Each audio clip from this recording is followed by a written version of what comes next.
Welcome to another installment in our how-to series. I'm Nikki and this is Good Sense and also Sensia.com. We're commonly asked by our customers how to select and properly burn efficiently their candles. So today in our how-to series, that's what we're going to cover. There are many different types of waxes: paraffin, beeswax, soy wax, palm wax, gels, and synthetic waxes. And there's also many different combinations of all of these. Now, just in case you're wondering which of these is the healthiest to burn, according to the latest independent research studies, despite claims made by manufacturers, all types of quality candle wax have been shown to burn clearly and safely. There is little to no difference in the emissions of any type of quality candle wax. Many consumers are also concerned about lead wicks. The likelihood of purchasing a lead wick candle in the U.S. is very low. Lead wicks were officially banned in the United States in 2003. Approximately 80% of the wicks manufactured in the United States are made of all cotton or cotton paper combinations.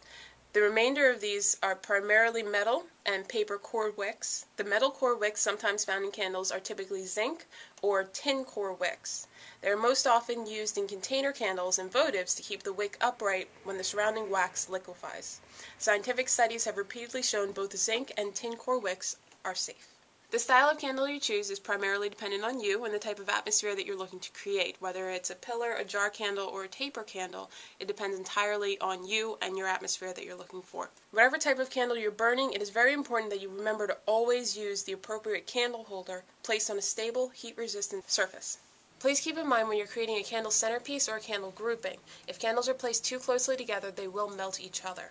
So, always keep your candles at least 3 inches apart, because in addition to being a fire hazard, the candles will also melt each other and you'll waste most of the wax.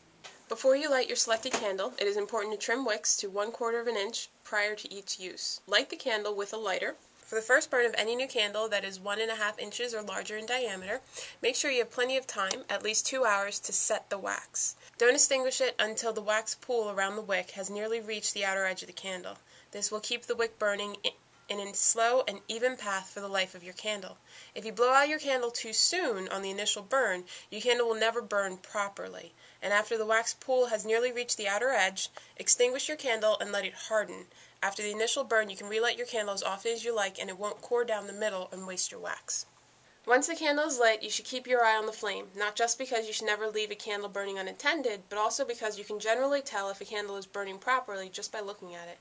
A well-made candle will create virtually no smoke when burning properly. However, if the wick becomes too long or an air current disturbs the flame's teardrop shape, small amounts of soot will escape from the flame as visible wisps of smoke.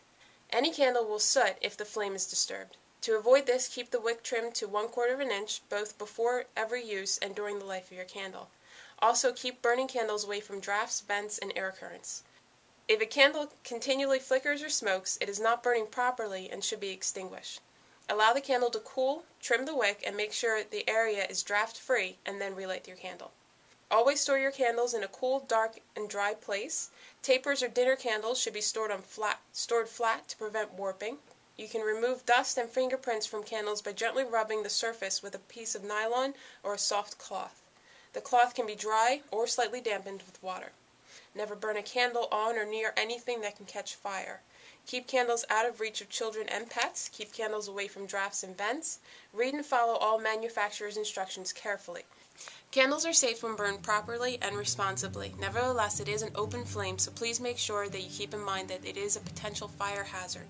So please be careful when burning your candles.